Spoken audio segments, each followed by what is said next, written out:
On May 11, 2011, Timothy Pitson's mother surprised her son by taking him out of school for a 3-day vacation around their home in Aurora, Ill. The duo visited Brookfield Zoo in a Chicago suburb, the Key Lime Cove Resort in Gurnee, and the Kalahari Resort across the state line in Wisconsin. It was the last time they were seen together alive. Law enforcement found Amy Fry Pitson's body in a motel room on May 14th. Reports say she took her own life, leaving behind a note indicating her son was safe. However, the 6-year-old boy was never found. When the police found Fry Pitson's vehicle in a parking lot, there was an unsettling amount of blood in the back seat. DNA testing proved it was Timothy's, but family members told investigators the boy had suffered from a severe nosebleed the previous year. Additionally, the knife Fry Pitson used to take her life had only her own blood on the blade. Based on her cell phone records and video footage, the last time the pair saw one another was approximately 5 miles northwest of Sterling, Eel, where Fry Pitson made her last phone call. Her phone and Timothy's backpack and toys remained missing for years. In 2019, a teenager came forward, claiming to be the missing child. However, DNA testing proved otherwise. He was actually 23-year-old Brian Reaney, a person with mental health issues. He was sentenced to 2 years in prison. Whether Timothy met a tragic fate or is hidden somewhere, alive and well, is unknown. On a rainy night in Shelby, NC, a nearby car accident caused a power outage. Harold Degree peeked in the bedroom shared by his 2 children, Asha and Orion, around 2 a.m. They were both asleep, so he went back to the bedroom he shared with his wife, Aquila. When Aquila went to wake the children for school the next morning, Asha was missing. Orion, 10, told his parents he heard his 9-year-old sister's bed squeak in the middle of the night, but he assumed she was just shifting in her sleep. It was Valentine's Day, February 14, 2000. After police arrived on the scene, they found no signs of forced entry. A canine unit surveyed the surrounding area with no luck, but leads were trickling in. 2 witnesses called the Shelby police station, asserting that they had seen Asha walking near Highway 18 around 4 a.m. When one of the witnesses approached the girl, she ran into the woods and was never seen again. Investigators found Asha's hairbow in a shed the next day, subsequently spending 7 days and 9,000 hours searching for any clues the missing girl may have left behind in the 2-by-3-mile area. They received numerous tips, but none led them any closer to learning of Asha's whereabouts. North Carolina's State Investigation Department partnered with the FBI to hunt for the girl, and Montel Williams and Oprah Winfrey even shared her story on national TV. But it took another 1.5 years before another clue was found. On Aug. 3, 2001, construction workers at a site 30 miles from Asha's home found her missing backpack. Inside was a New Kids on the Block shirt and a school library book, McElligot's Pool by Dr. Seuss. Unfortunately, the discovery did nothing to further progress in the case. A few prison inmates claimed they knew who murdered the girl and where she was buried, and tips continued to come in slowly. Unfortunately, they all led to dead ends. As of June 17, 2021, Asha was still missing, and no one knows why she left her home in the middle of a rainstorm or what became of her after. Young John David Gosh left his West Des Moines home early in the morning on Sept. 5, 1982, to deliver newspapers throughout the neighborhood. He picked up the papers, placed them in his wagon, and then vanished.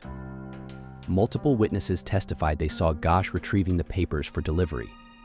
When neighbors began calling his parents, expressing concern that they hadn't received their papers, John and Noreen Gosh went out looking for their son. They found his paper-filled wagon 2 blocks from their home, but their son was nowhere in sight. One witness claimed he saw the 12-year-old talking to a man in a blue car close to the paper drop. Another mentioned Gosh told him the man had asked for directions and was following him along his route. The following year, a woman in Tulsa, claimed she had spotted Gosh being chased by 2 men who dragged him away. She eerily recalled that the boy had yelled, "Please, lady, help me. My name is John David Gosh." When another local paperboy, Eugene Martin, was abducted the following year, the Anderson Erickson Dairy Company began printing photos of the kidnapped children on their milk cartons. By 1985, the Milk Carton Project became a nationwide movement. Children in schools across the U.S. stared at the faces of Martin, Gosh, and other missing children who were mysteriously kidnapped and never seen again. In 1997, Noreen reported a 2:30 a.m. visit from her son, now a 27-year-old man. From their conversation, she deduced he'd been part of a pedophile ring, escaped, and then changed his identity because he was scared to come home. On January 2, 2018-year-old Walmart employee Zeb Quinn met with coworker Robert Jason Owens to possibly buy a car in a nearby town outside of Asheville, NC. Quinn followed Owens, who had told him about the vehicle, in his Mazda Protege. Before arriving at their destination, the two stopped at a convenience store to buy sodas. It was the last time Quinn was seen alive. Although Owens was eventually charged with Quinn's murder in 2017, the teen's body has never been found. What happened to Quinn remains a mystery, but his car was found 4 days later. Instead of providing solid clues that could aid investigators in their search efforts, the Mazda produced evidence that left law enforcement with more questions than answers. Someone had parked Quinn's car in a Little Pig's barbecue parking lot, leaving the headlights on and a lipstick drawing of a mouth with an exclamation point on the back window. Inside, officers found a Lev Labrador Retriever puppy, drink bottles, a jacket that didn't belong to Quinn, and a key card from an unknown hotel. Witnesses recalled seeing a mysterious woman driving the car around town. From there, the story gets even more bizarre. A composite sketch of the mysterious female driver held an uncanny resemblance to Misty Taylor, a young woman Quinn befriended a few weeks prior. When police questioned Owens, he mentioned Quinn had received a message on his pager from his aunt and needed to rush home. Quinn's aunt, Ina Stitch, revealed she had been dining at the home of her friend Tamra Taylor, Misty's mother, and wasn't in the position to make the call. However, Eustace's house was broken into that night. Although nothing was stolen, she reported to police that things were out of place. Misty and her abusive boyfriend, Wesley Smith, were also eating dinner with Eustace the night Quinn disappeared. Authorities suspected Owens was responsible for the disappearance, but didn't have enough evidence to arrest him. Then, on March 17, 2015, Owens was arrested for killing Food Network star contestant Christy Schoen-Cod, her unborn child, and her husband Joseph.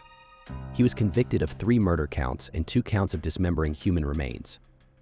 During this investigation, officials learned of a fish pond project that Owens had worked on up until the day of Quinn's disappearance. When investigators broke through the cement poured over the abandoned project, they found fabric, unidentifiable hard fragments, and multiple bags of an unidentified powdery substance that resembled pulverized lime or powdered mortar. It was a sweltering summer day in Adelaide, Australia, when 3 children, Jane, Arna, and Grant Beaumont, boarded a train heading to Glenelg Beach, 5 miles away. Although they were unescorted, they knew the transportation routes well. It was Australia Day on January 26, 1966, and the area was packed with beachgoers arriving in droves to enjoy the holiday and escape the heat. Nancy Beaumont expected her children to return on the noon or 2 p.m. buses. However, she and her husband Jim began to worry when the children weren't home by the time their father returned from work at 3 p.m. Jim drove to the beach in a vain attempt to find his children. The young Beaumonts, ages 9, 7, and 4, were never seen or heard from again. After returning from the beach and scouring the neighborhood, Jim and Nancy reported their children missing and offered a $250 reward for any information witnesses might provide. Many beachgoers recalled seeing a sun-kissed man in his 30s shuffling kids away from the waters, but they also noted that the children seemed acquainted with the swimmer. Nancy recalled that her children had recently begun joking about Jane's boyfriend at the beach. At the time, she thought nothing of it. Now, the seemingly light-hearted banter took an ominous tone. Investigators produced a sketch of the man and showed it to hundreds of witnesses, but nothing ever came from the leads. The officials became so desperate for answers that they flew a clairvoyant in from the Netherlands, hoping to find answers. After the clairvoyant revealed that his mind's eye had seen the children at a nearby warehouse near their school, a local group raised more than $40,000 to have it demolished and searched. Authorities found animal bones but no human remains. In 1986, 3 suitcases emerged filled with newspaper clippings concerning the children, with ominous text scribbled in the margins. Upon further investigation, authorities learned the suitcases belonged to an amateur sleuth, now deceased, who had spent years trying to solve the mystery. Random witnesses continued to provide tips over the years, believing they might have spotted the kidnapper. However, the sun-kissed swimmer was never positively identified. The case remains open to this day, making it the longest-running missing persons investigation in the nation.